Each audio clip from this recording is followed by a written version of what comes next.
You know, I gave you some questions last week to ponder. And the question I would like to ask first tonight regarding this mastery course is this. How many of you actually went out and did the lesson that was left for you to do? That was to set erect in a room for 15 to 30 minutes each day, perfectly still, and allow your mind to just wander wherever it would. How many of you actually did that for me? All right. I see that a bunch of you did. And let me ask this. What was the one thing that you found was the most difficult thing to do in doing that? How many of you were able to master it simply? And how many of you might have had a real problem with it taking control of your body?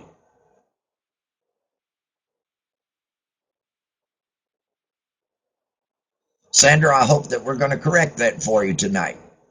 Okay? Uh, Tonight's second lesson will be a lesson that I believe will clear a lot of that up.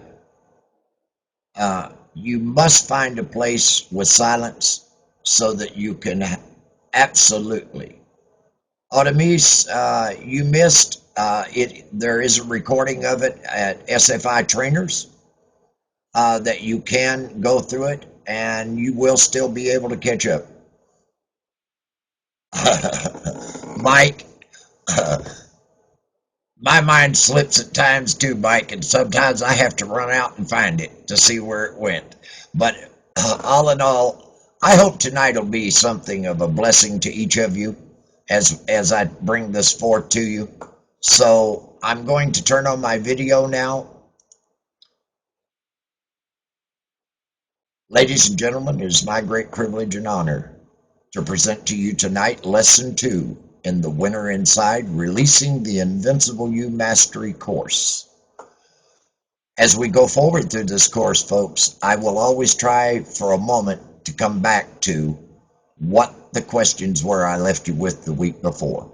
I will also give you the correct answer to that, and it's not necessary that you tell me, but more so that I should give you the answer to see if you absolutely caught the gist of where we were going. I believe the first question that I asked last week is, what is the world without in its relation to the world within? For those of you that are out there, let me give you the correct answer. The world without is a reflection of the world within. The second question I asked you was, upon what does all possession depend? And the proper answer to that question, I hope all of you got it, was all possession is based on consciousness. And the third question I left you with is, how is the individual related to the objective world?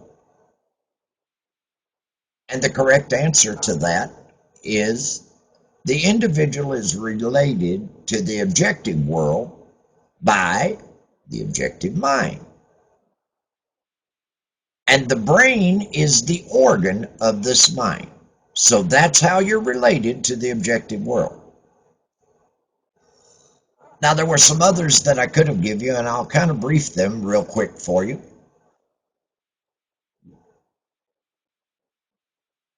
How is he related to the universal mind?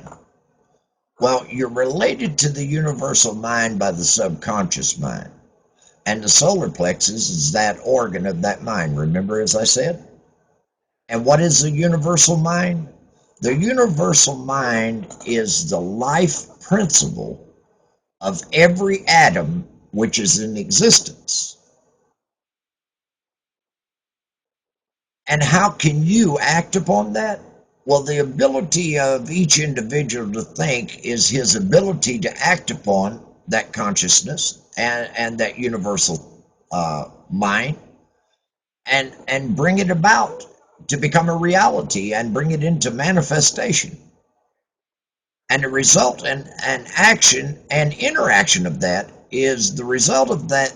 This action and interaction is, as I told you before, cause and effect. So every thought is a cause, and every condition is an effect. So when we stop and think about it, how are harmonious and desirable conditions secured? Well, harmonious and desirable conditions are always obtained by right thinking. And if we ask ourselves, what's the cause of all discord and inharmony and lack and limitation? Well, you have to realize that discord, inharmony, and any lack thereof or limitations are the result of wrong thinking. It would be just the opposite of harmonious and desirable conditions. And if we ask ourselves, well, what is the source of all powers? Well, you know, the source of all power is the world within. It's a universal fountain of supply, if you would, a fountain of life. It's an infinite energy. It's not finite in its nature. And each of us are an outlet of that source. So from within, we have a fountain of supply and infinite energy to be able to manifest anything that we want in our lifetime. So with all of that being said, let's talk about moving on to part 2, or lesson 2, if you prefer. You know, our difficulties are largely due to confused ideas and in a way, ignorance of our true interest. The great task for each of us is to discover the laws of nature to which we are to adjust to. You know, clear thinking and moral insight are therefore of incalculable value. You know, all processes, even those of thought, will always rest on solid foundations. So the keener the sensibilities, the more acute the judgment, the more delicate, if you would, the taste, the more refined the moral feelings, the more subtle the intelligence, and the loftier our aspirations are, the purer and more intense are the gratifications which exist, which existence will yield to us. Hence, it's that the study of the best that has been thought in the world gives supreme pleasure, as if when we are studying something that is empowering or is motivating or is uplifting. It will always, the study of something that is the best will always give us a pleasure, a sense of fulfillment. You know, the powers, uses, and possibilities of your mind under these new interpretations are incomparable, more wonderful, that most extravagantly, they're extravagant accomplishments, or even dreams of material progress. You know, thought, as I told you last week, is energy. And active thought is active energy. Concentrated thought is what, then, therefore? Concentrated energy. Thought concentrated on a definite purpose becomes a power. And this is a power which is to be used by those who do not believe in the virtue of poverty or the beauty of self-denial. You know, we perceive when we think of these kind of things that that's the talk of weaklings. But the ability to receive and manifest this power depends upon the ability to recognize the infinite energy that's ever dwelling in you, constantly creating and recreating your body and mind, and ready at any moment to manifest through you in any needful manner. In exact proportion to the recognition of this truth will be the manifestation in the outer life of you.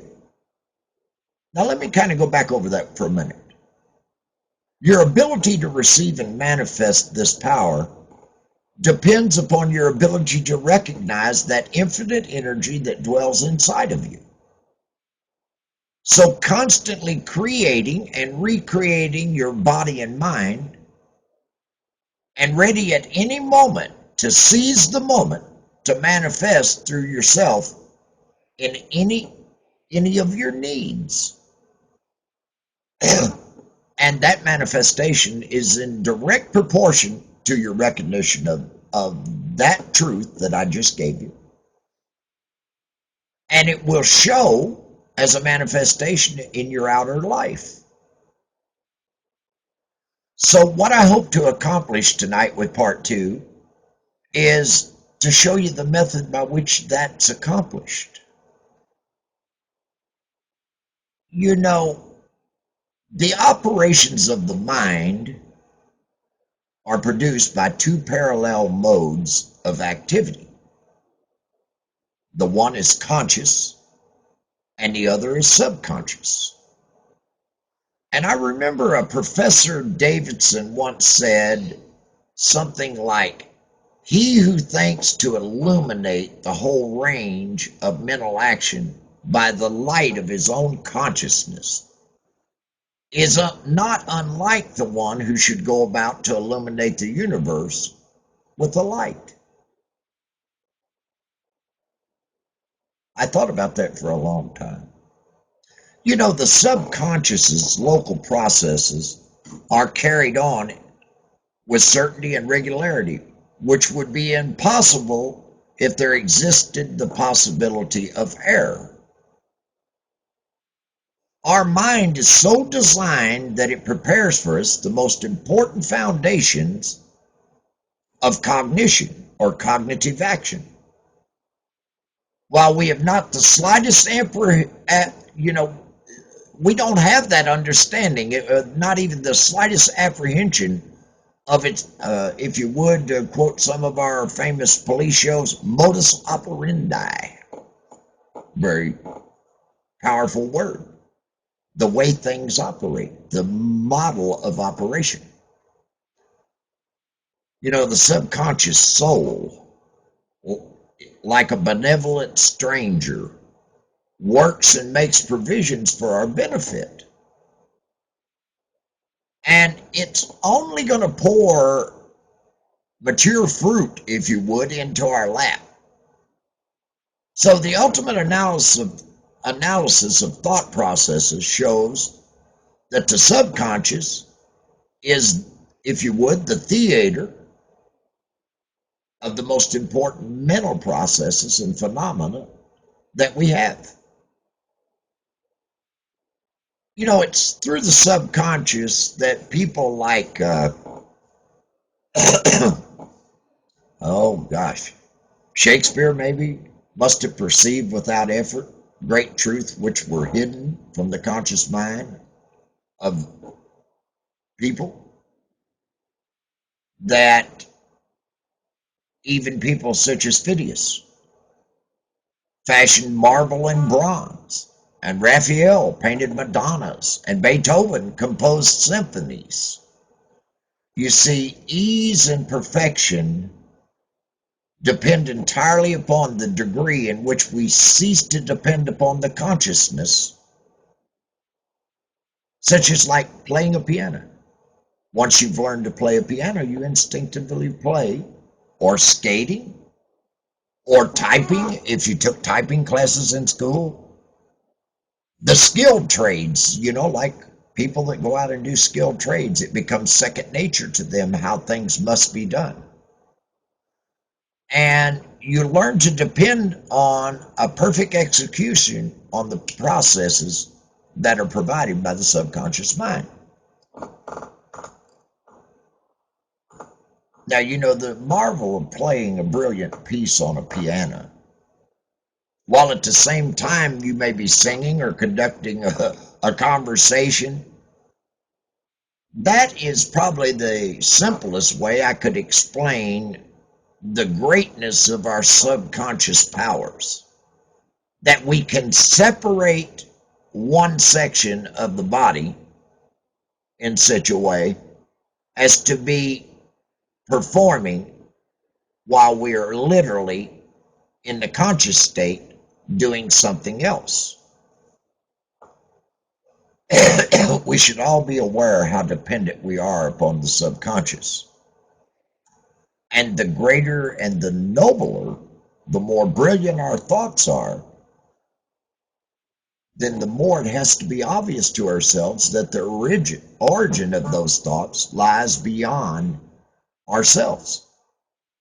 We find ourselves endowed with several different things like tact and instinct. We're able to have a sense of beauty in art and music, and so forth and so on. Or whose origin or dwelling place we're wholly unconscious of. We don't really often think in that term. So the value of subconsciousness is enormous. It inspires us. It warns us. It furnishes us with names and facts and scenes from our storehouse of memory and numbers. It directs our thoughts and tastes. And even more than that, it accomplishes tasks so intricate that no conscious mind, even if it had the power, has the capacity to do. You know, we can walk at will.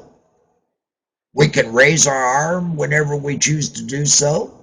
We can give our attention through our eyes or ears to any subject at pleasure. And on the other hand, we cannot stop our heartbeats, nor the circulation of the blood, nor the growth of our stature, nor the formation of nerve and muscle tissue, nor the building of the bones, nor many other important vital processes that I don't need to even mention to you. So if we were to compare the two sets of action, the one decreed by the will of the moment and the other proceeding in like a majestic and rhythmic course, subject to no vacillation, in other words, no alteration, no vacillation, but constant at every moment, we would stand in awe of the latter, of the subconscious mind. And as to have, you know, I'm sure every one of us would want to have that mystery explained. You know, we see at once that these are vital processes of our physical life. And we can't avoid the inference that these functions, all important, if you would, functions, are designed, designedly so, withdrawn from the domain of our outer will. Short of that, we might stop breathing. We might stop thinking in the sense of creating our bones or whatever the case may be. So,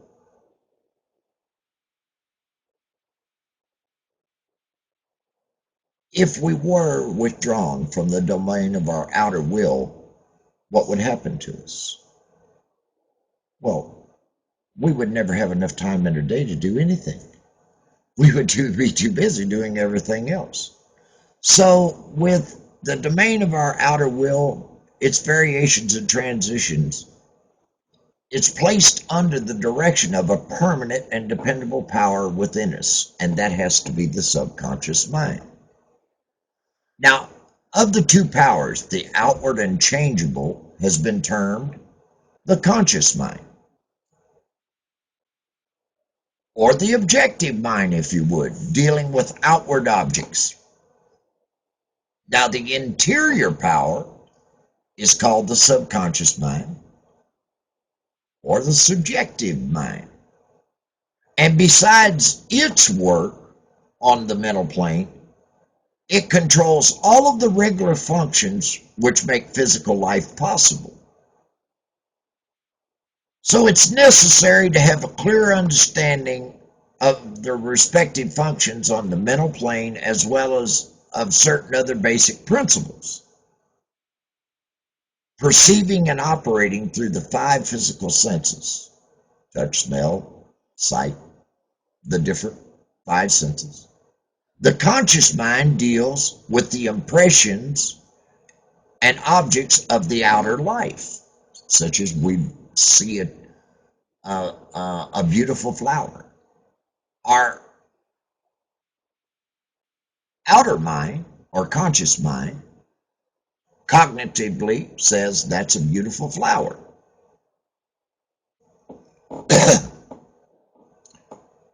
But,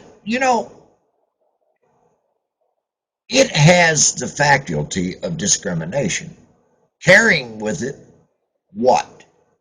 The responsibility of choice. It has the power of reasoning, whether that be inductive, deductive, analytical, or syllogistic. And the power may be developed to a higher degree. It's the seat of the will with all the energy that flows therefrom. Not only can it impress other minds, but it can direct the subconscious mind. You see, in this way, the conscious mind becomes the responsible ruler and the guardian, if you would, of our subconscious mind. It is the higher function which can completely reverse conditions in your life.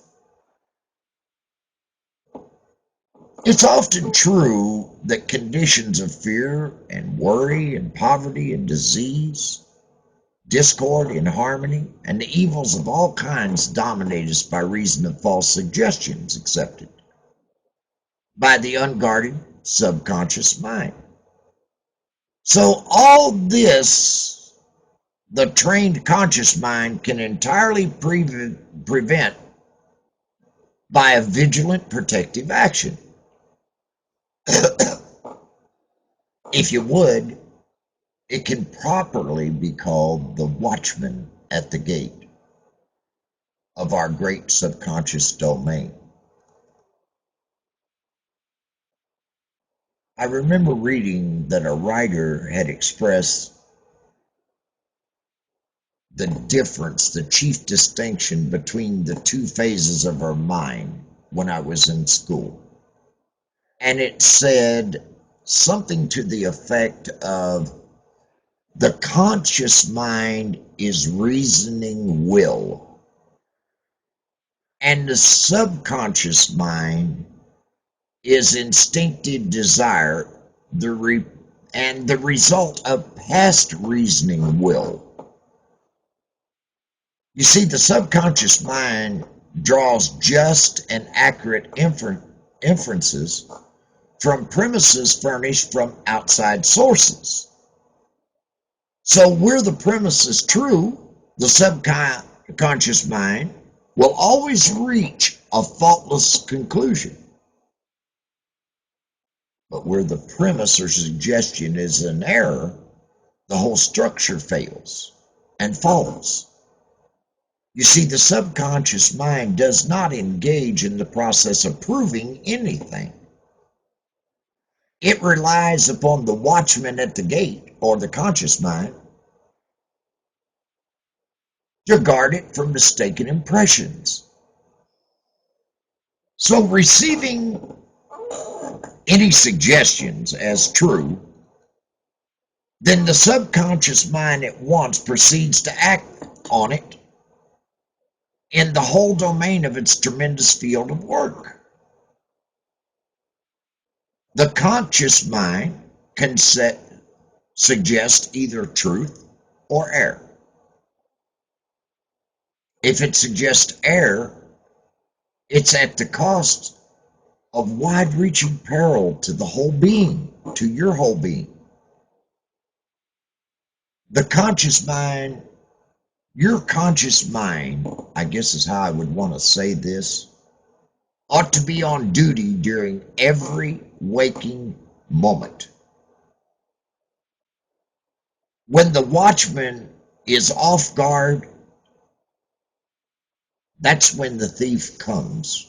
Or when its calm judgment or using better judgment is suspended under like a variety of circumstances, then you leave your subconscious mind unguarded and left open to suggestion from all sources. As we've found out in our life that not everything we've ever heard was true, but it went into our subconscious mind, and as we said, it doesn't prove or disprove anything. So, if you would,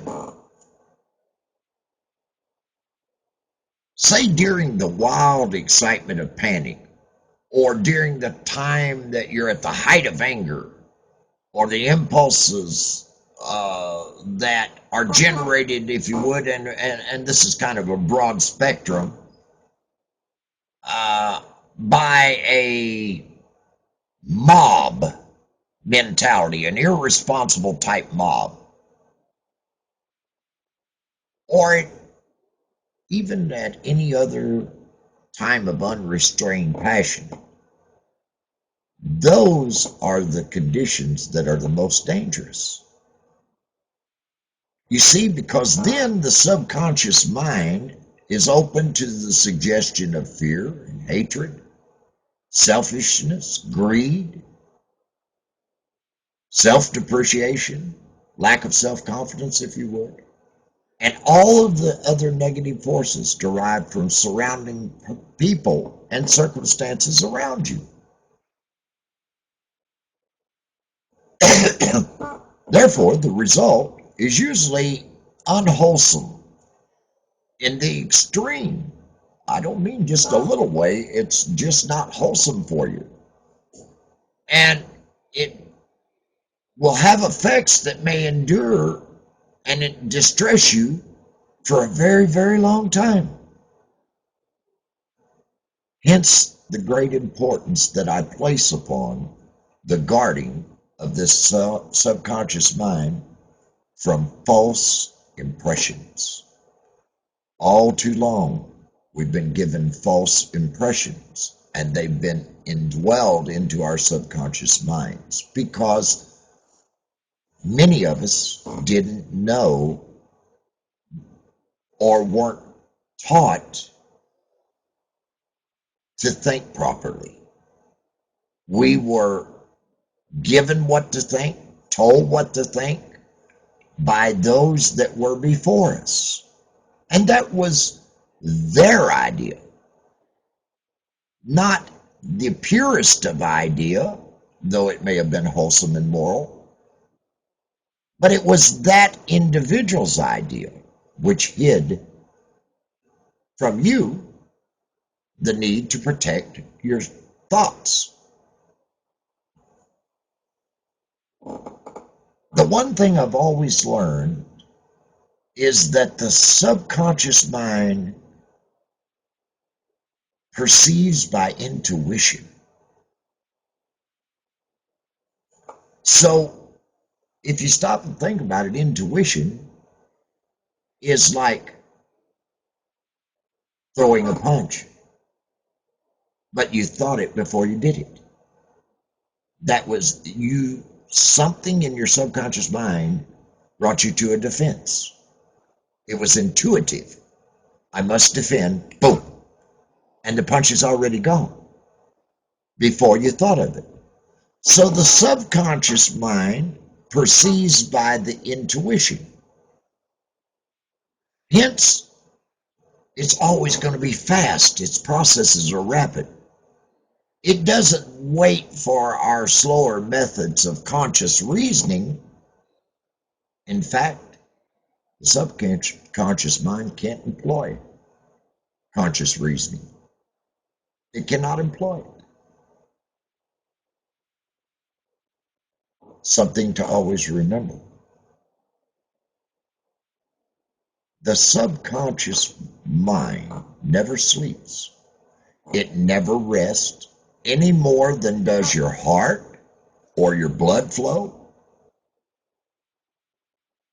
And it's been found that by plainly stating to your subconscious mind certain specific things that you want to accomplish, that forces are set in operation that lead you to the result that you desire. So if we think about that, here then is a source of power which actually places us in touch with omnipotence. Herein is a deep principle which is well worth our most earnest of study. Now, if you would, I'll repeat that so that it kind of give you a time to digest it.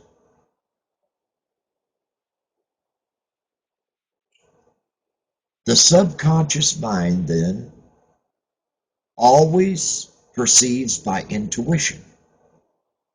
Were that not so,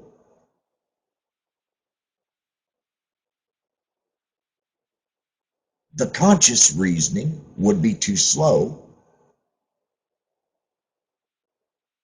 and the subconscious mind doesn't do that. It just can't employ that kind of a fact. And we need to be ever aware that our subconscious mind never sleeps. I believe, though I don't have any proof, I believe the subconscious mind is the root of all of our dreams. It's the subconscious mind constantly processing, and as we take a state of sleep, that there are levels of sleep that dream state is somewheres in here, and that's the actual subconscious mind still at work. It could have been from the things you heard during the day, or something that you're pondering from within, or a fear, or an unhappiness, or a great joy. Well, it can be either side, but I believe it's what the conscious mind has allowed to enter. Or like maybe you saw a TV program and it particularly stuck in your mind. And then that night you went to bed and you dreamt something about something similar to it. That is the subconscious mind. And if you would, it's like a huge library. And that library is filled with everything that occurs. So it's constantly just filing it away. It's not saying this is good and this is bad, this is right and this is wrong. What it's doing is it's just filing that information away so that the conscious mind can come back and grab it at will.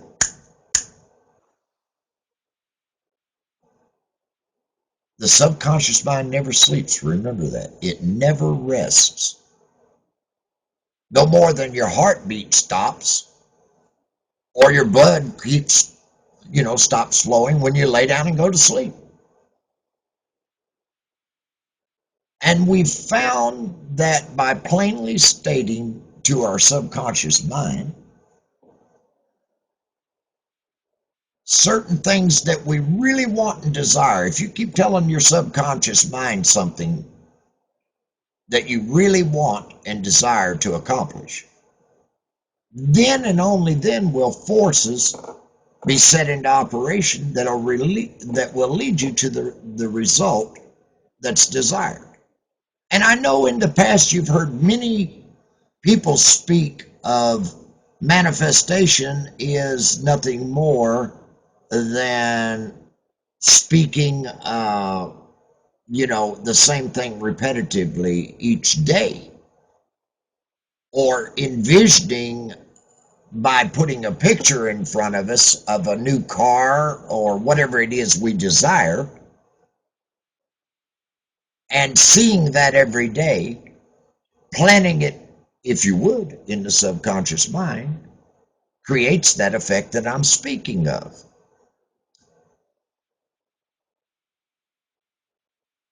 The source of power which places us in touch with omnipotence all rest in here, folks. It's a deep principle that you've got to truly make an earnest effort to study. Now, the operation of this law is interesting. For those people who put it into operation, find that when they go out to meet the person, let's just say you had a meeting and you were apprehensive about the meeting or an interview or something like that, and you go out to meet the person, and perhaps you anticipated that it would be a difficult interview. But by using the subconscious mind and everything, we find that the operation of that law, that when we get there to meet that person with whom you had anticipated a difficult interview or whatever, something has been there before us and dissolved all those supposed differences. Everything is changed. All is harmonious. And you find that when some difficult business problem presents itself,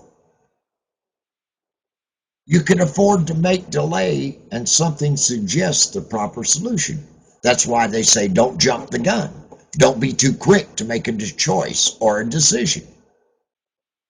So by delaying and thinking that over and placing the actual solution that you want to achieve into the subconscious mind is when we are applying the law at its finest. And then that's when everything properly starts to arrange itself. People who have learned to trust the subconscious mind find that they have infinite resources at their command. Because the subconscious mind is a seat of our principles and our aspirations. It's also like the fountain of our artistic and altruistic ideals. You see, these entities can only be overthrown by an elaborate and gradual process of undermining their principles, their innate principles. And that's been done to most of us all of our life. Oh, don't do that. That's not right. Oh, you'll never be that. You can't be president. You don't come from money. You see, little things that we may not have thought of. Or, you'll never be a mechanic because you don't have any mechanical skills. Little things, little comments that have been passed to us. Simple comments that weren't necessarily meant to harm. We find now, in our latter days of our life, that they have their effect on the inside of us. And as we already know, that within is our cause, and that without is our effect. So think about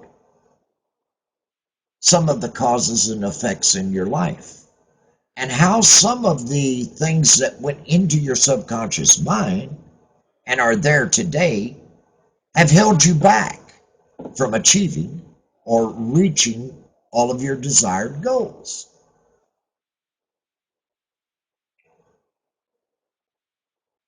Never forget that the subconscious mind is the seat of your principles.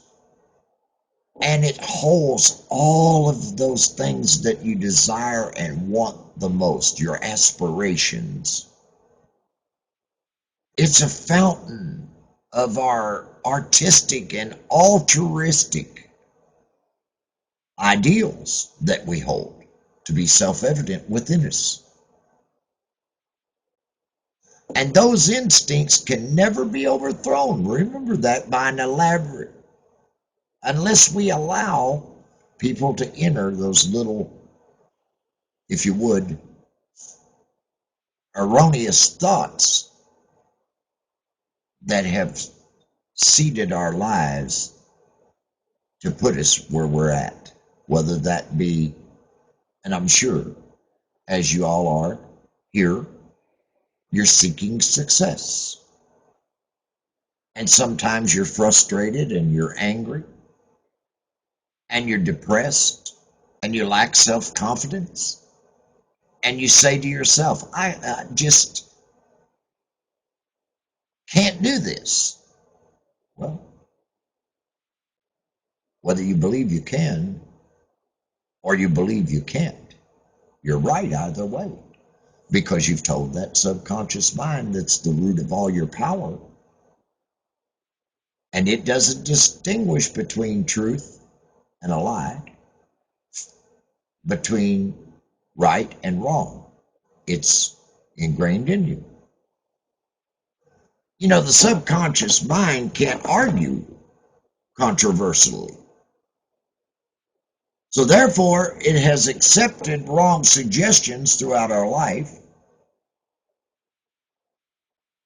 And the sure method of overcoming them is by the use of a stronger counter-suggestion that we frequently repeat to ourselves, which the mind must accept, as we know now, and eventually forming new and healthy habits of thought and life.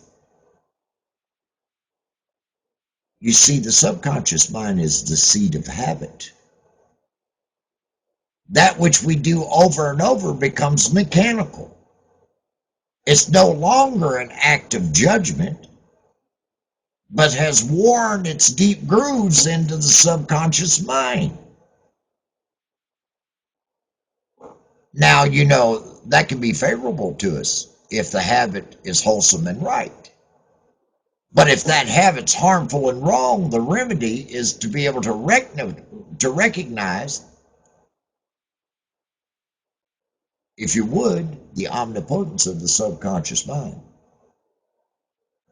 and suggest to it the proper thoughts over and repeatedly to present us with actual freedom. The subconscious being creative and one with our, if you would, our divine source or universal mind, will immediately go to work. It'll create that freedom that you want or desire, that you've suggested to it. Remember, we said it doesn't argue, that it acts out of intuition. So if you're telling it something good, then it spontaneously reacts to it. So let me kind of sum up a little here. The normal functions of the subconscious on the physical side have to do with regular and vital processes, such as heartbeats, breathing, with the preservation of life, the restoration of health, like caring for your kids, which includes like an instinctive desire to preserve all life and improve conditions in general. On the mental side, however, it's a storehouse of memory. It harbors the wonderful thought messengers who work unhampered by time or space, as we know it never sleeps or rests. It's a fountain of practical initiative and constructive forces of life. And more than that, it's the seed of all of our habits. Now, it wouldn't be fair to look at the physical side and the mental side if we didn't add in the spiritual side. The subconscious, on the spiritual side, is the source of ideals, of our aspiration, of our imagination, and it's a channel through which we recognize that universal divine source, if you would. And in proportion as we recognize the divinity not only within, but that we are a part of as a whole, all is all, if you remember, do we come into the understanding of the source of all power. You see, someone may ask you, how can the subconscious change conditions? Well, it's simple. The reply I would give is because the subconscious is part of the universal mind, and a part must be the same in kind and quality as the whole. Does that make sense? A part must be the same in kind and quality of its whole. The only difference is one of degree. The whole, as we know, is creative. In fact, it's the only creator there is. Consequently, we find that mind, as I told you last week, and I will again this week, is creative. And as thought is the only activity which the mind possesses, thought must necessarily be creative also. But we'll find that there is a vast difference between simply thinking and directing our thoughts consciously, systematically, and constructively. When we do this, we place our mind in harmony with the universal mind. We come in tune at that point, that very distinct point with the infinite. Though we be finite in our physical form, at the point that we do that, we become in tune with the infinite universal mind that's within. We set in operation the mightiest force in existence. And that's that creative power of that universal mind I spoke to you of. No, this is everything else is governed by natural law. And this is where the secret came from. You see, it's governed by natural law. And that law is the law of attraction, which is that mind is creative and will automatically correlate with its object and bring it into manifestation. And that was the whole basis for the secret. So last week I gave you an exercise for the purpose of securing control of your physical body. Now, if you've accomplished that, you're ready to advance. And I know that you must know where we're going next. This time, I want you to begin to control your thought. So go back to that room. Always use the same room, the same chair, and the same position. I know that sounds silly, but do that if possible. In some cases, it may not be convenient to take the same route. And in that case, simply make the best use of whatever conditions that you can that are available to you. But here's what I want you to do. Go to that room, go to that chair, take the same position, be perfectly still as before. But I want you to stop all thought. I want you to inhibit it. Inhibit all thought. What's that going to do? It'll give you control over all thoughts of care, worry, and fear. It'll enable you to entertain only the kind of thoughts you desire. And between now and next week, I want you to continue that exercise until you gain complete mastery of it to where you can literally stop all thought and only think a thought that you want to think and nothing else. Get rid of all of the rest. I can tell you this. You won't be able to do it for more than a few moments at a time. But the exercise is invaluable because it will be a very practical demonstration to you of the great number of thoughts which are constantly trying to gain access to your mental world. You see, next week, I'll give you instructions on an exercise which will be a little more interesting. But before I do that, it's necessary that you master control of the body and this one first.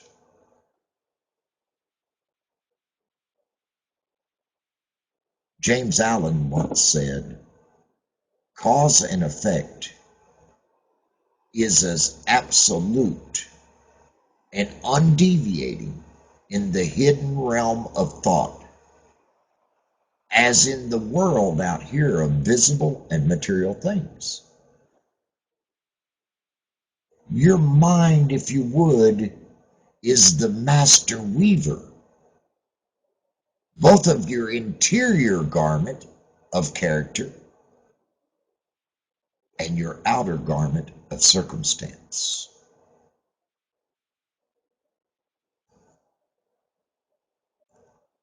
Let me give you a few questions that I want you to ponder, and you'll probably want to go back over this and all the answers to these questions will be in what I've spoken on tonight.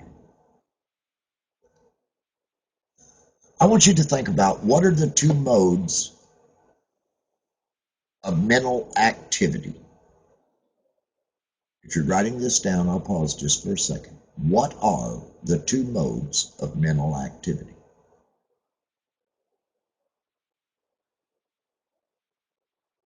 The next question is, upon what do ease and perfection depend?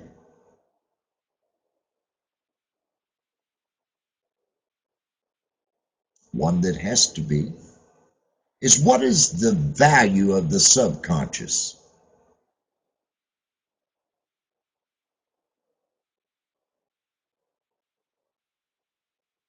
The next question is, what are some of the functions of the conscious mind?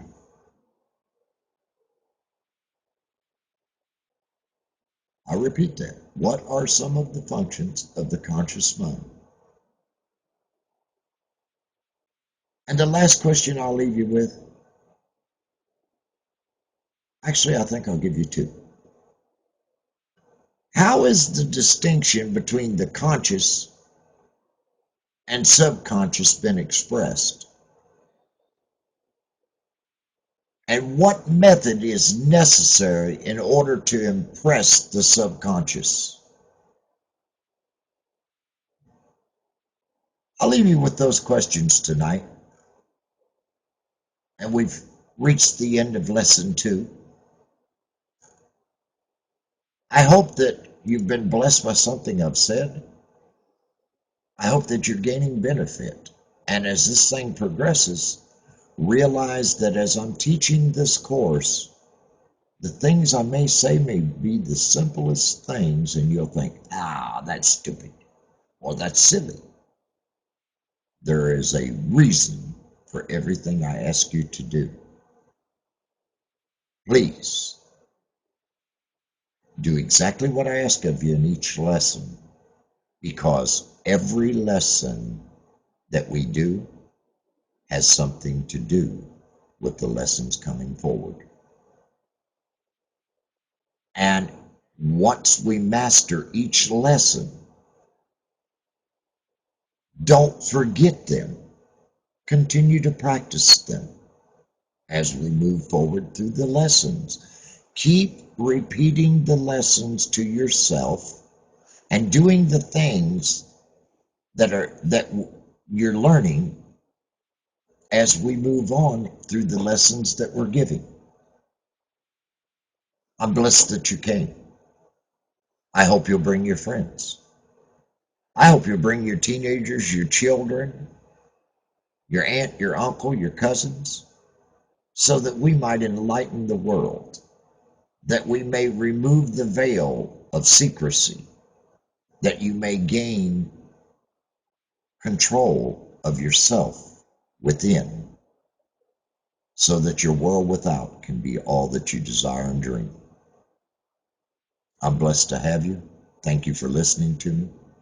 I'm Dr. David King. Good night.